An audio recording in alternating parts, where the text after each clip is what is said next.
এত দেরি? ভালোবাসার মানুষের জন্য সারা জীবন অপেক্ষা করা যায়। সেটা তো একটা যথার্থ কারণ হতে হবে। আরে যথার্থ কারণ ছিল, আমি বাসা থেকে বের হওয়ার পরে আমার জুতা ছিঁড়ে যায়, পরে বাসায় গিয়ে আবার ভাইয়ের জুতা পরে বের হয়েছে। একটা লোক আমাদেরকে অনেকক্ষণ ধরে ফলো করছে। কি আশ্চর্য, কেন? কেন জানি না। কে হলো, তুমি ছিল? শফিক ভাই ভালো মানুষ। আমার বাবা হয়তো হুকুম করেছে আমাকে ফলো করার জন্য। আমার বাবা ওনাকে চাকরি দিয়েছে, তো তাই আমার বাবা যা বলে তাই করে।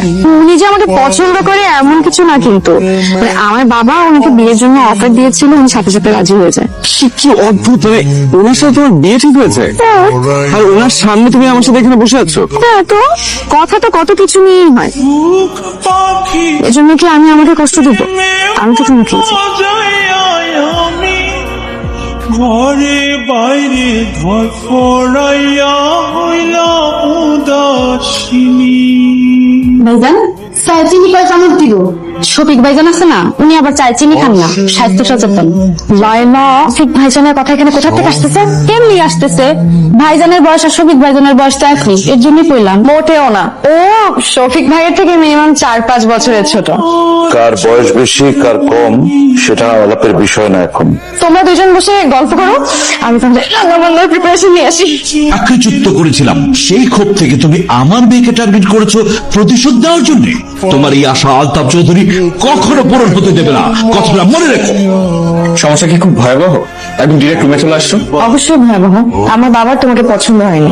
কি অদ্ভুত, তোমাকে কেন পছন্দ হবে না বলো তো? শফিক ভাইয়ের সাথেই নাকি আমাকে বিয়ে দেবে, সবকিছু ফাইনাল।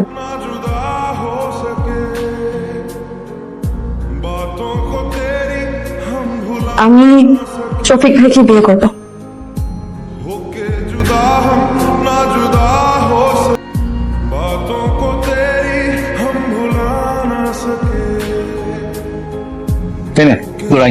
আরে খুলে দেখ তোর পছন্দ হলো কিনা। পছন্দ হয়েছে।